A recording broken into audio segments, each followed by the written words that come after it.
dipersembahkan oleh Luwak White Coffee.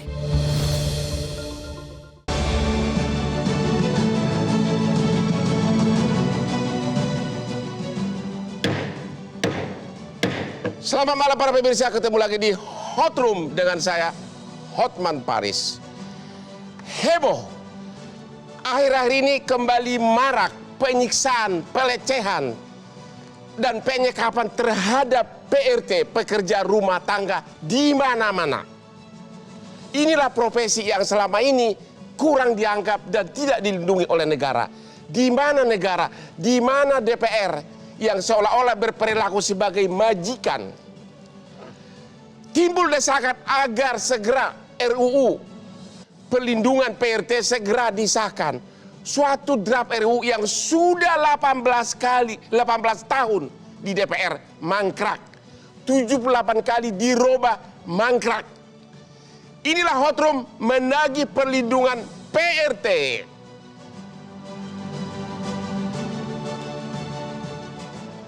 Oke, seperti biasa, otak saya itu gak jalan tanpa kopi yang sangat enak ini. Aduh, enak banget. Oke, narsum kita pertama adalah Pak Ceceng, yang ponakannya baru-baru ini juga mengalami penyiksaan. Pak Ceceng, halo, selamat malam. Selamat malam Bang Hotman, apa kabar? Ya, Kita kami semua yang ada di studio. Kami turut prihatin atas peristiwa yang menimpa keponakan Bapak. Boleh nggak Bapak ceritakan kejadian apa yang terjadi terhadap Rizky, ponakan dari Bapak? Siap, terima kasih Bang Hotman. Selamat malam untuk semuanya. RN berusia sekarang 18 tahun. Awal mulanya terjadi penyiksaan dari RN setelah dia bekerja 2 bulan di majikannya yang bernama AA di Jakarta ya. Nah, awalnya tidak ada masalah, tidak ada kendala. Nah, setelah 2 bulan ke depan baru kelihatan sifat asli majikannya gitu. Nah, di saat si korban ini yang menurut dia melaksanakan suatu pekerjaannya tidak baik, tidak benar, nah disitulah timbul penyiksaan yang dilakukan oleh majikannya. Boleh diceritakan jenis penyiksaan yang dialami?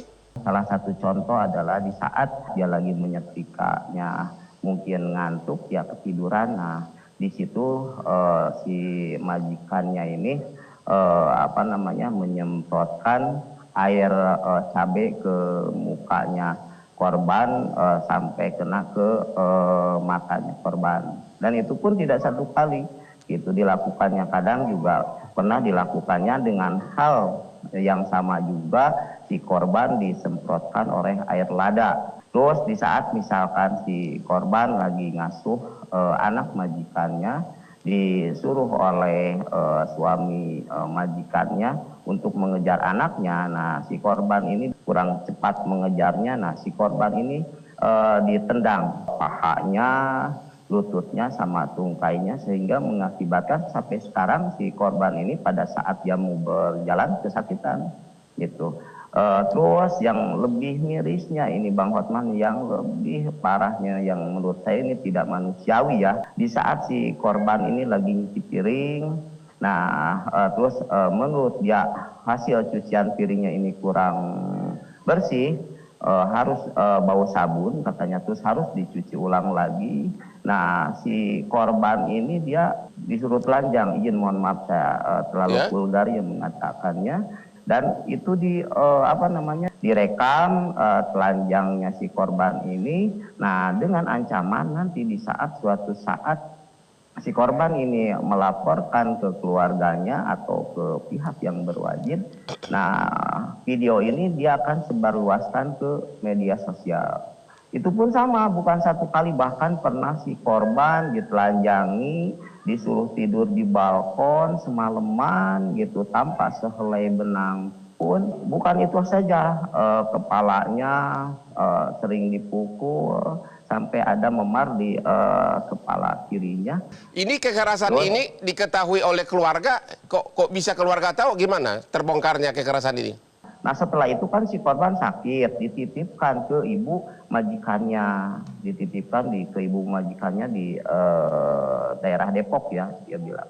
Di daerah Depok selama 1 minggu. Nah setelah 1 minggu si korban ini dijemput oleh majikannya, istrinya, oleh majikannya diantarkan ke terminal Kampung Rambutan untuk pulang.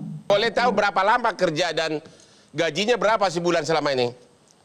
Nah dia bekerja selama kurang lebih 6 bulan.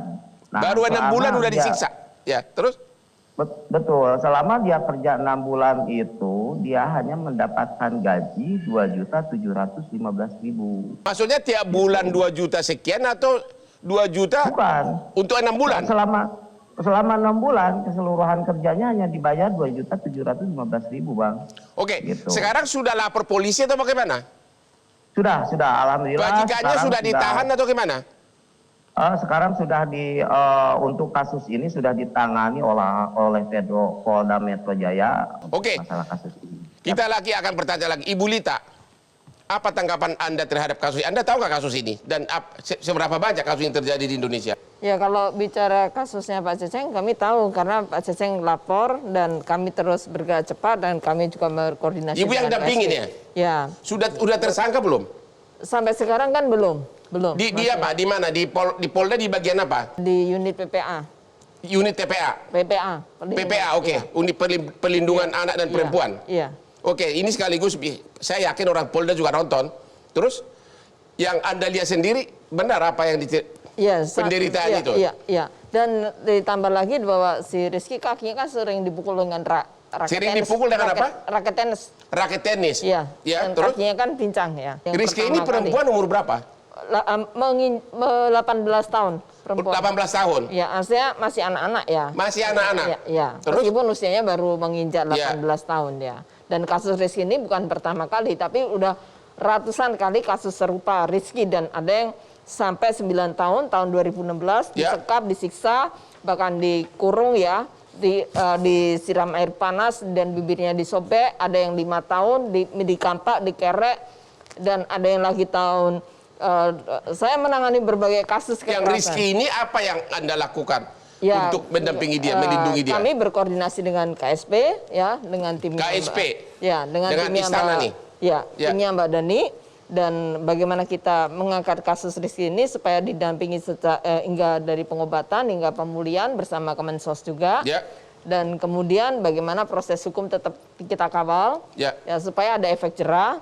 Dan juga bagaimana membuat kasus Rizky ini sebagai suatu kasus bahwa ini adalah ke gunung es ya, yang orang bekerja di dalam rumah-rumah yang tidak terlihat tanpa ada pengakuan, tanpa ada perlindungan. Terima kasih. Jadi, Ibu Lita dulu. Ya. Ibu panggilannya Ibu Warya atau Pak Dani? Ibu Dani. Iya. Tadi disebutkan KSP Istana di sini ikut memberikan perhatian. Apa yang dilakukan Istana untuk melindungi Rizky ini? Ya, ketika itu langsung diterima oleh kantor staf presiden dan oleh Pak Muldoko. Dan waktu itu beliau mengarahkan ada 2, yaitu bagaimana untuk kesembuhan untuk soal. Kenapa belum tersangka sampai sekarang majikan? Udah tersangka atau belum? Belum ya, ini masih dalam proses. Jadi, tapi kami gini, di tupoksi kami ini kan kami pengelolaan isu strategis dan pengendalian program-program ini. Jadi kami ini Bang Hotma, kami juga melakukan monitoring dan pendekatan itu kepada Polda agar ini segera diproses, dan kita tahu bahwa kasus-kasus serupa ini juga banyak sekali yang juga melaporkan. Oke, jadi KSP Istana juga memberikan perhatian dan memonitor kasus Rizky. Mudah-mudahan Polda Metro Jaya segera menetapkan tersangka atas bajikan yang diduga sebagai pelaku. Kita istirahat dulu, ketemu lagi setelah yang berikut ini.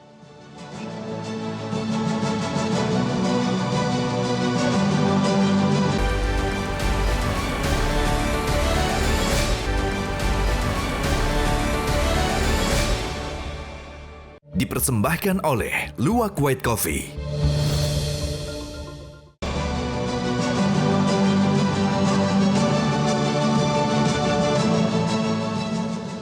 ketemu lagi di Hot Room. Berikut ini kita akan melihat grafis jumlah kekerasan terhadap PRT di Indonesia. Oke, ini 2017 sampai 2022 ya. Multi kekerasan 1635, kekerasan fisik, psikis, ekonomi 2031, kekerasan ekonomi 1609. Ini kan yang tercatat, yang dilaporkan. Yang bisa melapor. Menurut Ibu ada banyak lagi? Yang tidak bisa melapor. Ya. Yang tidak bisa melapor lebih banyak. Karena kan di luar Jadi rumah. menurut Ibu sebagai aktivis bisa 5 kali lipat, 10 kali lipat dari Iya, situ? iya. Bisa? Iya. Karena kan yang bekerja di rumah tangga kita kan lebih dari 4,2. Ya. Dan sekarang estimasinya 5 juta. Dan itu bekerja di rumah-rumah yang kita tidak tahu apa yang terjadi di rumah-rumah itu. Pak Willy kan DPR. Gimana tugas melindungi rakyat? Coba kenapa RUU sudah 16 tahun mangkrak, RUU 18 perlindungan? tahun. 18 tahun. 18 tahun mangkrak di DPR. RUU perlindungan pekerja rumah tangga PRT. Apa yang terjadi? Anda ketua panja ya? Oke. Ini biar tidak Ayu Ting Ting, Bang Hotman. Ya. Biar nggak salah kamar, nggak salah alamat. Emang Ayu Ting Ting salah kamar? Iya, kan lagunya salah alamat kan. Oh, salah kamar. Saya ini orang yang mengusulkan rancangan undang perlindungan pekerja rumah tangga ini masuk prolegnas prioritas. Mengusulkan? Ya. Tapi Jadi, belum berhasil? Berhasil. Berhasil? Nah, makanya, jadi biar nggak salah kamar, Ya. biar Bang Hotman tidak sesat berpikir juga tentang informasi. DPR itu kan medan pertarungan politik. Ya. Ada yang sepakat, ada yang mengusulkan, ada yang sepakat, ada yang menolak. Ya. Saya wakil ketua Badan Legislasi. 18 tahun itu tidak pernah jadi prolegnas prioritas. Baru di masa saya menjadi pimpinan Balik, itu masuk prolegnas prioritas tahunan. Sejak kapan itu? 2019. Wah, 2019 bekas Pak Willy ya? Ya. Oke, Jadi, berapa untuk Pak Willy? Bukan, hanya saya dan fraksi Partai Nasdem. Oke, Nasdem nih ya? Ya, jadi tidak pernah masuk prolegnas prioritas. Oke, terus Oke. macet terus kenapa sampai sekarang? Nah, itu tanya periode sebelumnya. Nah, Yang sekarang? Yang sekarang kami di Badan Legislasi sudah menyelesaikan draft RUU dan naskah akademiknya. Ya. Sudah diplenokan 1 Juli 2020. Ya. Sudah plenokan nih. Sudah? Sudah Hasilnya? diplenokan. Hasilnya sudah sah sebagai draft RUU dan naskah akademiknya. Ada satu step lagi sebagai hak inisiatif DPR. Itu belum? Di saat pleno Badan Legislasi 1 Juli 2020 ada 2 fraksi yang menolak. Yaitu? Ya, fraksi PDI Perjuangan dan fraksi Partai Golkar. Fraksi PDI Perjuangan dan Golkar menolak Ya. RUU PRT. Ya. Konteksnya adalah secara MD3 Ya. tidak boleh pimpinan menunda, menyela apa yang sudah diputuskan oleh alat kelengkapan Dewan. Jadi yang menunda menyala siapa? Pimpinan. Pimpinan siapa? Ya, pimpinan yang 5 orang itulah. 5 orang itu? Ya, jadi- termasuk Ibu Puan? Ya, kolektif kolegial. Kolektif. Mereka menyela, Bukan menyela. 2 tahun lebih ya. apa yang sudah diputuskan oleh Badan Legislasi Ya. tidak pernah diparipurnakan sebagai hak inisiatif DPR. Kebetulan adik abang ini juga anggota Bamus. Oke. Nah, di dalam Bamus berulang kali kami sudah ya, berkelahinya udah sampai ancamannya lucu-lucuan lah bang. Oke. Willy ini anak baru di DPR. Sekarang dia usulkan rancangan undang-undang perlindungan pekerja rumah tangga. Nanti bisa dipenjarakan orang tua kita sama PRT-nya. Ada narasi-narasi yang seperti itu. Sekarang dia usulkan PPRT, besok dia usulkan undang-undang tukang gali sumurnya katanya. Nah, Oh, begitu? Ya, proses ini kenapa terjadi? Ya. Satu, Ya. ikroknya agak kurang bang. Apa? Ikroknya. Apa itu ikro? Ikrok itu bacaannya bang. Oh, bacaannya. Selewaran-selewarannya itu lebih dominan kepada paranoid-paranoidnya saja. Ini PPRT nih, undang-undang apa ini? Apa alasan Partai Golkar dan PDIP menolak? Kalau di dalam rapat pleno mereka minta menunda bahasanya. Menunda? Ya, tidak melanjutkan ini pada Dan proses ketua DPR mengatakan di sini Ibu Puan, itu bukan hal yang urgen gitu loh. Anda gimana nih? Dalam gini, itu sudah diputuskan prolegnas, sudah diketok. Ya, tapi tetap beliau mengatakan ini tidak urgen, tidak mendesak. PRT itu tidak mendesak untuk dilindungi. Itu maksudnya ini. Kalau itu kita gampang aja, Bang. Ya. Dua hal yang kita konfirmasi. Satu, ini fenomena gunung es. Ya. Dan sudah diputuskan 7 fraksi bersepakat. Ya. Tidak ada subjektivitas harusnya di Ya. sana. Ketika 7 fraksi itu artinya mayoritas bersepakat. Tinggal kemudian sebagai sebuah mekanisme dan prosedur, pimpinan hanya tinggal memparipurnakan ini. Kalau toh ada yang menolaknya, silakan digelar di paripurna itu. Jadi pimpinan DPR lah yang menolak itu. Bottleneck-nya. Kenapa? Bottleneck-nya. Ya. Problemnya. Apa alasan Ibu Puan berpendapat seperti ini? Mungkin Abang tanya ke yang bersangkutan aja. Silakan. Ya, saya rasa kalau tadi Abang bilang soal urgensi, Ya. saya rasa tadi Bang Willy sudah mengatakan selain substansi, saya rasa konstitusi kita tuh mengamanatkan loh Bang. Konstitusi mengamanatkan. Iya, perlindungan terhadap semua warga negara Iya. dan selain itu kita ini urusan kemanusiaan Bang. Saya Iya. rasa kita berkumpul hari ini karena ini urusan kemanusiaan.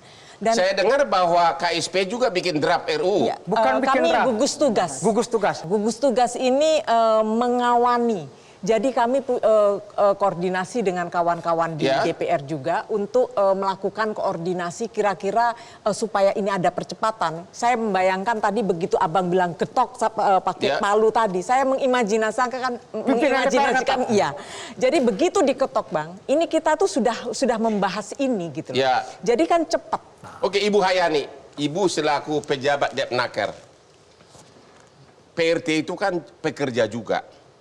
Tapi belum ada satupun usaha dari Depnaker untuk melindungi mereka. Ada permen, tapi permen isinya seolah-olah nggak ada artinya apa-apa. Apa tanggapan Ibu? Ya, Bang Hotman. Jadi sebenarnya Kementerian Ketenagakerjaan ini memberikan perhatian sejak bahkan sudah sangat lama sekali. Caranya? Buktinya apa?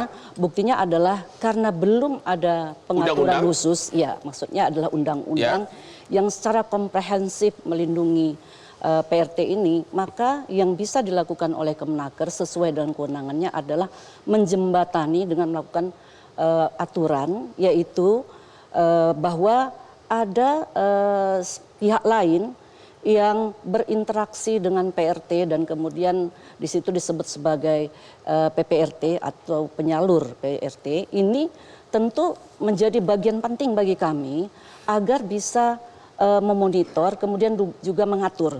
Memang di dalam peraturan menteri itu kan tidak bisa seperti undang-undang sehingga memberikan sebuah sanksi yang tegas. Jadi sampai sekarang belum ada peraturan diterbitkan oleh Depnaker yang memberikan sanksi kepada majikan karena tidak berwenang untuk itu. Belum, tidak ada. Oke. Karena tidak bisa. Begitu hanya banyak singkat. kasus pelecehan, penyiksaan. Saya nggak pernah lihat Depnaker nongol di TV untuk membela pekerja ini, malah Hotman 911 yang nongol di mana-mana. Di mana Ibu semua pejabat-pejabat yang terhormat di Depnaker? Iya, Bang Hotman. Jadi sebenarnya kita harus mengakui, seluruh pihak termasuk Kemenaker mengakui bahwa PRT juga adalah pekerja. Maka untuk itu kami banyak bekerja sama. Kebetulan di satu unit di tempat kami itu ada yang kaitannya dengan perlindungan pekerja perempuan. Ya. Tetapi memang selama ini seperti yang saya sampaikan tadi, perlindungan pekerja perempuan itu di dalam konteksnya itu selalu yang mengatur secara formal dalam undang-undang. Ya. Sedangkan PRT ini tidak ada aturan secara khusus.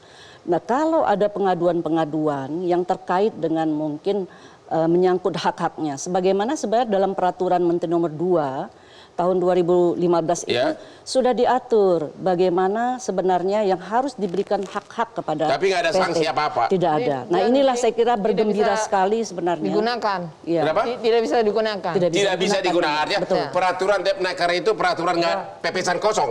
Iya, ya. Saya kira Bukan tidak. DPR, ya. Itu Apa namanya? Jadi kenapa undang-undang ini penting, Bang? Karena apa yang di refer Abang tadi, di dalam Undang-Undang Ketenagakerjaan 13 2003 itu, pekerja rumah tangga itu belum diakui sebagai pekerja. Ya. Jadi rezimnya itu cuma orang yang bekerja pada sektor barang dan jasa. Ya. Di sektor domestik dan sosial ini belum mendapatkan pengakuan. Kenapa kita berjuang untuk undang-undang ini disahkan? Ya. Biar mereka yang selama ini didampingi oleh Bu Lita, mereka yang bekerja di domestik dan mereka yang bekerja di sosial itu dilindungi. Abang bayangkan, efeknya kita punya 5 juta orang yang bekerja di domestic workers kita, di rumah tangga kita. Dan di luar negeri juga 5 juta, Bang. Ya. Jadi dengan disahkannya undang-undang ini ada 2 benefit langsung yang kita dapatkan. Yaitu? Di dalam negeri yang 5 juta. 5 juta apa? 5 juta pekerja rumah tangga. Oke. Dan 5 juta pekerja rumah tangga kita, buruh migran kita yang di luar negeri. Ya. Abang bayangkan kita problem hari ini. Bersengketa dengan Arab. Arab bilang apa? Kamu di dalam negerimu nggak mengakui ini. Kamu nggak Ya. punya legal standing. Ya. Untuk itulah kita mati-matian mengesahkan ini. Biar kemudian warga negara kita di luar negeri itu ada perlindungan. Yang Terima ada. kasih Pak Willy, anggota DPR kita. Kita istirahat dulu dan kembali lagi setelah yang berikut ini.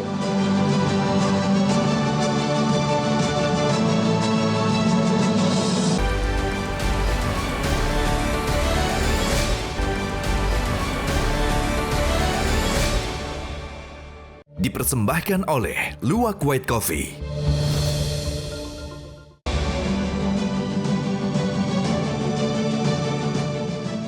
Kembali lagi di Hot Room, diskusi tanpa kopi, otak agak buntu. Aduh, enak banget kopinya. Ibu Basani Situmorang, Horas. Ibu kan staf ahli kementerian dan juga pendekar hukum perburuhan zaman dulu, ya. Ibu sudah melihat draft RUU ketenagakerjaan PRT tersebut. Apa tanggapan Ibu? Apakah memadai, melindungi atau tidak? Jadi setelah saya mempelajari RUU ini terlalu global. Terlalu global. Setuju. Terlalu global. Karena misalnya upah kesepakatan. Kesepakatan. Jam kerja kesepakatan. Cuti kesepakatan. Nah, cuti semua kesepakatan. Ya. Itu satu saya kurang sependapat. Itu menurut Anda itu bukan suatu undang-undang? Undang-undang juga, Iya, tapi perlu ditambah. Apa artinya kalau tetap tergantung kepada majikan gitu? Undang-undang itu kan harus memberikan kaidah. Sebenarnya kesepakatan kedua belah pihak, tetapi kita harus memahami PRT kita ini kan dalam tanda kutip kan pendidikannya kurang, Ya. sehingga tidak sebanding dengan si pemberi Benar. kerja ini. Jadi kalau kita katakan kesepakatan semua di undang-undang, Sama aja seperti sekarang. Nah, jadi maksud saya perlu misalnya kesepakatan minimal sekian, Benar. kesepakatan jam kerja maksimal Seperti sekian. di Singapura, Ada. pembantu Indonesia minimum $550. Nah, ada anunya. Ya. Jadi misal oke, kesepakatan tetap ada tapi maksimal atau minimal itu ditambah di undang-undang. Ya, itu yang supaya nanti di peraturan pelaksanaannya bisa lebih rinci. Oke, Bang, Ibu tidak setuju upah minimum diterapkan untuk PRT? Tidak. Oke. Karena Kalau cuti cuti semua orang ada. Cuti. itu belum diatur juga. Diatur juga Pak, cuman nggak jelas tadi. Nggak jelas juga, nggak kesepakatan jelas. juga. Iya.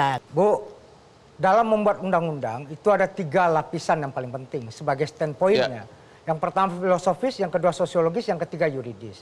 Dalam menyusun naskah akademik dan naskah RUU-nya, saya melibatkan 6 orang sosiolog dan 4 orang aktivis buruh, Bu. Jadi kenapa kami bikin klaster, Bu?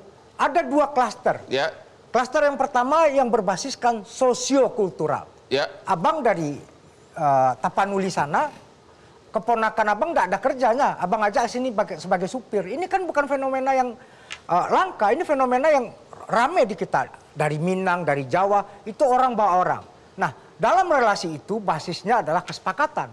Siapa yang perlu kita atur secara detail tentang jam kerja, jenis kerja, hubungan kerja. Itu yang diberikan yang direkrut secara tidak langsung melalui penyalur. Biar tidak terjadi human trafficking. Secara sosiologisnya, kami tidak mungkin membuat undang-undang ini asal-asalan. Kami bikin 2 kamar yang benar-benar, yang satu itu harus tidak boleh melalui yayasan. Oke. Abang lihat sekarang, Ya. itu penyalur itu semua yayasan. Kalau Apa? kami ini satu frekuensi, kami yang nyusun bareng. Apa perubahan-perubahan yang dalam perjalanan RUU ini? Anda kan ikut mengawal. Apa ya Saya yang bukan mengawal. sampai Saja. 78 kali dirubah? Ya. Apa yang perubahan signifikan? Jadi pertama kami mengajukan secara idealis, Ya. secara ideal ya, dengan normatif ketenaga kerjaan. Namun tentu saja itu kan tidak bisa diterapkan karena melihat dari latar belakang pemberi kerja di Indonesia, di Asia umumnya, ya itu yang mempekerjakan PRT itu kan dari kelas menengah atas sampai kelas menengah ke bawah, karena negara tidak ada infrastruktur Jadi untuk mendukung. yang hambatan itu apa dalam perjalanan hambatan RUU itu ini? kan pertama soal upah. Jam Upah kerja. kenapa? Ya upah kan nggak bisa UMR. Oke, tidak bisa UMR. Justru itu kami cari jalan tengahnya. Dan belum ditemukan. Ya sudah ditemukan Kesepakatan. kan? Iya, Yang kedua apa? Tetapi Cluster. Bukan kesepakatan. Ada klaster itu. Kan yang kedua, ya negara hadir juga melalui jaminan sosial, yaitu kesehatan dan jaminan Caranya sosial. majikan yang bayar atau gimana? Iya. Negara yang bayar lewat PBI. Caranya? Karena dia kan Sebagai warga negara, poinnya Bang. Jadi negara membayarkan PPI itu penerima bantuan iuran gratis. SJSN itu sebagai warga negara. Oke, apa lagi? Jam sostek kan sekarang kalau orang bayar 36.800 itu JKK, jaminan kematian, kecelakaan kerja. Jadi ini semua belum tercapai kesepakatan atau apa? Belum, Kenapa karena belum belum? disahkan. Ya, problemnya belum disahkan, tapi di dalam draftnya ada. Di dalam draftnya sudah ada. Jadi di dalam draft, Bang, Kasih masukan. satu berbicara tentang upah. Upah itu ada tapi bagi mereka yang direkrut secara tidak langsung melalui penyalur. Itu harus ada kontrak kerja. Yang namanya kontrak itu pasti ada upah. Pertanyaannya begini, kalau RUU ini gol jadi undang-undang, apakah kocek majikan bakal bengkak bayarnya? Tidak, dalam konteks gini, maka kemudian undang-undang ini melindungi dua belah pihak. Bukan hanya pekerja rumah tangga, tapi juga si pemberi kerja. Dilindunginya apa kalau tidak ada sanksi, tidak ada minimum upah? Apa yang dilindungi kalau seperti tadi Ibu Basami tadi pasalnya mengambang? Di dalam klasternya, klaster yang direkrut melalui penyalur, itu kontrak kerjanya ada hak dan kewajiban si pemberi kerja, ada hak dan kewajiban si pekerja rumah tangga. Jadi pintu masuk dari pengesahan undang-undang ini adalah bagaimana melindungi kedua belah pihak. Oke, gimana dari ini kan staf presiden? Ini kan ada dua klaster, Bang. Klaster direkrut langsung, klaster. Bedanya apa direkrut langsung sama yang tadi penyalur? Kesepakatan yang tadi ada. Iya, bedanya apa? Ya bedanya tuh yang sosiokultural tadi, Bang. Terlalu umum kata-kata. Aku pengacara nggak ngerti. Satu normatif ketenagakerjaan, satu ketenagakerjaan tadi. Beda perlindungannya apa? Satu direkrut secara langsung, abang majikan. Abang rekrut langsung. Yang satu lagi abang minta tolong ke penyalur. Perlindungannya kalau saya rekrut, kalau saya semena-mena, gimana? Itu maksud saya. Isinya itu apa? Kalau perlindungan kan berlaku umum, Bang. Kalau misalkan nggak boleh disiksa segala macam berlaku umum. Tapi kesehatan tadi kan di jaminan sosial, jaminan. Kalau dalam kontrak kerja tidak diatur, kalau itu kesepakatan. Diatur semua. Kalau jaminan sosial, bantuan sosial itu diatur semua. Itu diatur, baik itu klaster. Kalau saya merekrut, datangkan dari Jawa Tengah, terus isi perjanjiannya suka-suka saya, mana pernah diatur mengenai asuransi segala macam. Itu gimana pengawasannya? Ini semua kesepakatan. Ini nggak ada artinya. Ada artinya, Bang. Iya, ini nggak ada artinya. Kalau ini tidak dilaksanakan, terus sanksinya apa? Nggak ada. Pasal 2-nya baca dong. Iya, nggak bisa baca. Kerja tertulis antara calon PRT dan pemberi kerja. Tetap ini nggak ada artinya karena bisa semena-mena oleh majikan terhadap pekerja. Kan ada sanksi pidananya, Bang. Sanksi pidana bukan karena mengenai gaji, enggak. Saya enggak melihat sanksi pidananya kalau pelecehan itu udah pasti. Tapi begini, ini baru draft RUU. Ya, itu dia baru draft. Jadi, abang setelah ini ada pembahasan bersama pemerintah. Benar. Jadi nanti Mbak Dani dari Kemenaker itu yang apa yang bolong-bolong ini kita lengkapi. Jadi masukan abang, masukan Bu Basani, semua akan kita lengkapi. Jangan khawatir, don't worry, be happy. Yang penting goal kita adalah bagaimana undang-undang ini jadi masuknya barang itu kan? Iya, masuk barang. Itu bisa dibahas. Ya gimana Bu Sani? Dari segi praktisi hukum memang ini pasal terlalu mengambang. Gimana Bu? Iya, jadi sebenarnya kan saya katakan tadi kita harus melihat karakteristik PRT. Nah terkadang, tadi kan banyak kasus karena ekonomi. Apapun saya terima, yang penting saya makan. Ini juga harus kita perhitungkan. Harus kita perhitungkan membuat RW. Nah, jadi maksud saya Pak, jangan kita karena undang-undang ini tidak ada 5 juta PRT kita tidak terlindungi. Kalau menurut saya bukan. Ada undang-undang KRT. Boleh kan masuk? Benar. Boleh. Ada kan maksud saya Pak, selama undang-undang ini belum ada. Justru itu. Ya kan? Nggak diskriminasi otomatis berlaku.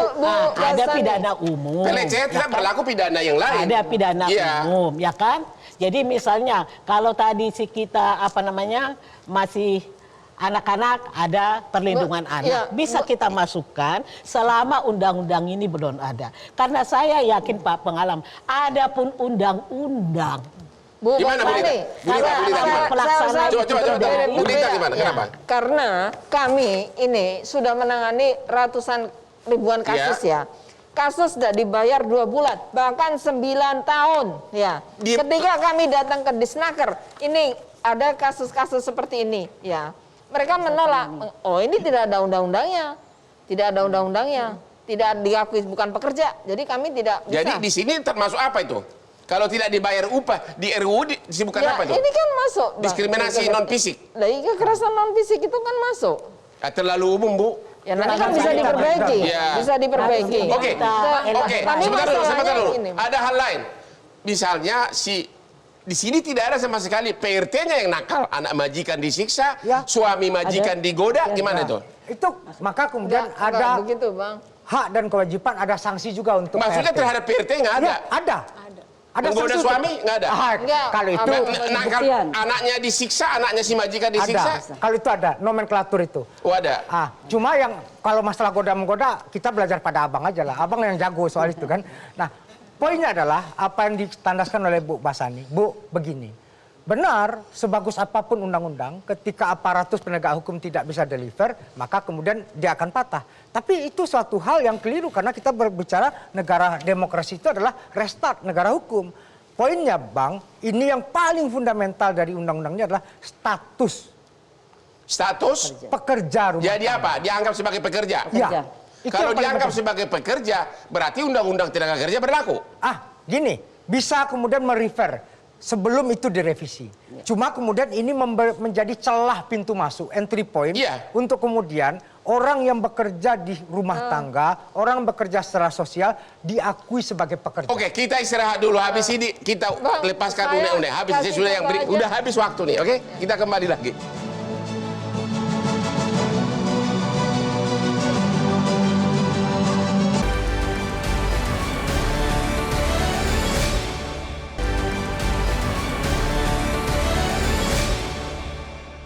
Dipersembahkan oleh Luwak White Coffee.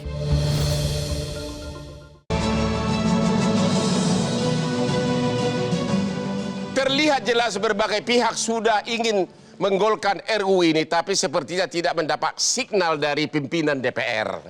Oke, Ibu Hayani, Depnaker itu pernah nggak memberikan pelatihan kepada para PRT ini? Karena biasanya kan majikan itu marah karena memang sering PRT ini benar-benar tidak punya skill apapun. Pernah nggak atau tidak sama sekali? Ya, kalau untuk kemajikan itu belum. Pelatihan PRT-nya maksudnya? PRT-nya? Ya, tidak, bukan pelatihan PRT-nya. Tidak pernah?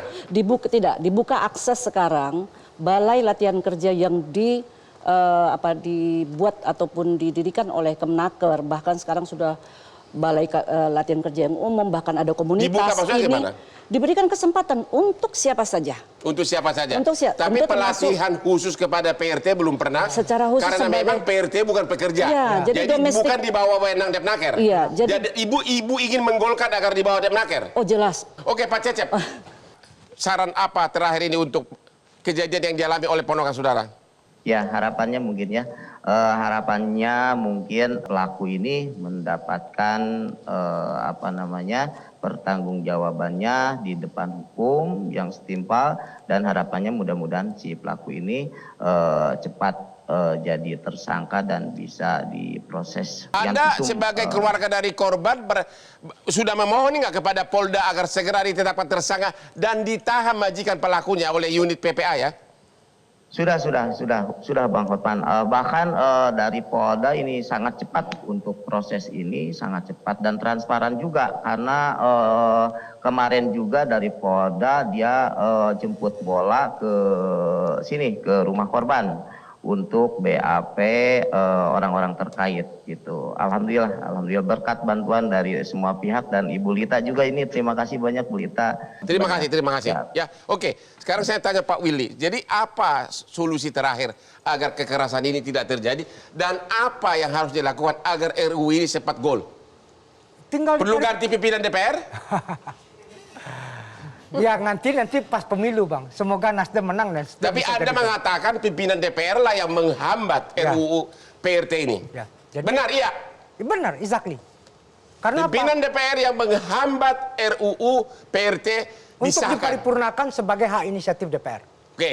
Jadi itu standpoint yang paling penting. Kenapa? Jangan kemudian sampai seperti RUU TPKS. Ya. Presiden dulu statement. Ini kan sudah bagus nih Bang. Kemenaker yang selama ini ditakutkan oleh pimpinan, ini mau nggak Kemenakernya? Ini kan sudah dikonfirmasi. Ya. Bu Ida berulang kali juga mengatakan hal yang sama. Bahkan Istana sendiri melalui KSP sudah membuat gugus tugas. Ini pertanyaan kita apo dan mengapo ini. Ya, gimana? Apa dan mengapa? Ah. Dari KSP Bukan dari Istana. KSP-nya, Bang, dari Apa dan pimpinan mengapa? DPR-nya. Kenapa nggak gagal? Kenapa masih belum? Saya rasa ada dua hal, Bang. Ya.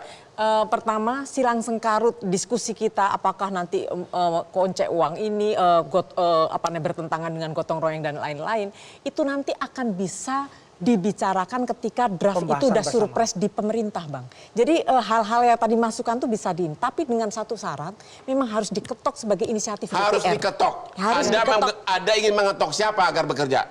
Saya rasa pimpinan DPR. Pimpinan DPR yang lagi punya- harus diketok, begitu. Diketok yang mejanya, punya kan, palu, bukan Bang, orangnya. yang punya palu, Bang. Oke, pimpinan DPR harus diketok mejanya agar memperjuangkan, melindungi nasib PRT ini. Setuju, Ibu Hayani? Iya. Pimpinan DPR harus diketok mejanya?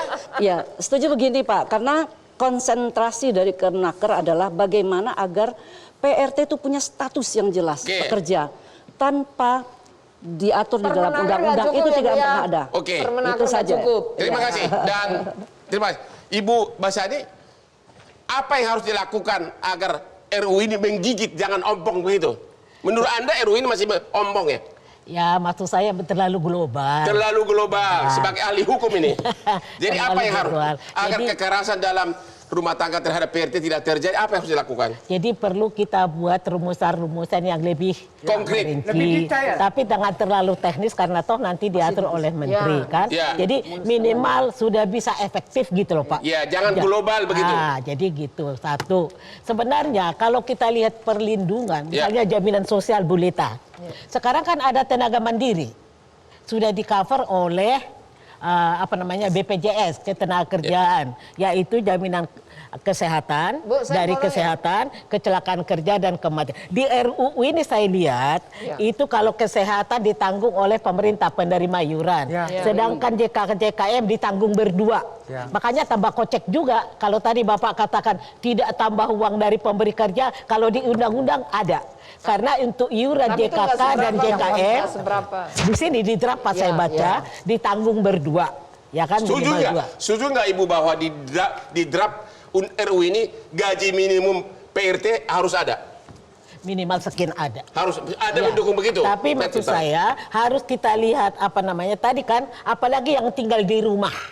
Ya, Kan itu semua dipertimbangkan. begitu. boleh dikatakan gajinya ini kan tinggal tabungan. Ya. Karena semuanya sudah ditanggung. Oke. Nah ini masuk perhitungan untuk menghitung kira-kira minimal berapa mereka. Terima kasih Ibu Basani, ahli hukum perburuan. Ibu Lita gimana? Iya. Curahkan semua unek-unekmu.